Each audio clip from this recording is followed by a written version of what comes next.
தேமுதிக தமிழ்நாட்டில் எதிர்க்கட்சி அந்தஸ்து வரை உயர்ந்து வந்த கட்சி. கேப்டன் திரு விஜயகாந்த் அவர்கள் எப்பொழுது உடல்நிலை சரியில்லாமல் ஆனதோ அப்பொழுதே தேமுதிகவிற்கும் உடல்நிலை சரியில்லாமல் போய்விட்டது.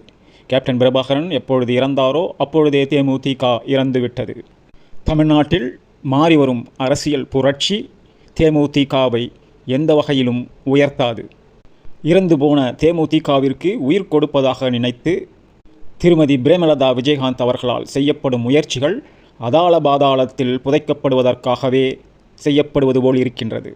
திருமதி விஜயகாந்த் அவர்களே, தற்போது தமிழ்நாட்டில் நடந்து வரும் அரசியல் புரட்சியினால் உங்கள் கட்சிக்கு எந்த ஒரு பயனும் கிடைக்காது. அப்படிப்பட்ட புரட்சிக்கு எதிராக உங்கள் கட்சியால் செயல்பட முடியாது. புரட்சி கலைஞர் திரு விஜயகாந்த் அவர்கள் எப்பொழுது மறைந்தாரோ அப்பொழுதே அக்கணமே தேமுதிகவில் உள்ள புரட்சி மறைந்துவிட்டது. தற்போது தேமுதிகவில் வறட்சியே தென்படுகிறது. தற்போது உங்கள் கட்சி பலவீனமாக இருப்பதால் வருகின்ற தேர்தலில் உங்களால் வெற்றி அடைய முடியாது. வெற்றி மட்டுமல்ல, எந்த தொகுதியில் நீங்கள் போட்டியிட்டாலும் உங்களுக்கு டெபாசிட் கூட கிடைக்காது. வருகின்ற 2026க்கு பிறகு தமிழ்நாட்டில் தேமுதிக என்ற ஒரு கட்சி இல்லை என்ற நிலைமையே உருவாகும். இப்படிப்பட்ட ஒரு நிலைமையே தேமுதிகவிற்கு இருந்தாலும் நல்லதிலும் ஒரு கெட்டது போல் உங்களுக்கு ஒரு வாய்ப்பு இருக்கிறது.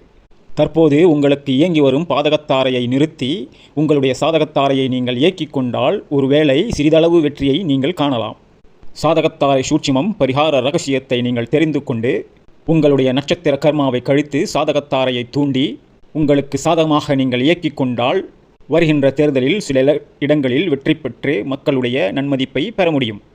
தவறினால் வருகின்ற 2026 தேர்தலுக்கு பிறகு தேமுதிகவில் ஒரு தொண்டர் கூட இல்லை என்ற நிலையே உண்டாகும்.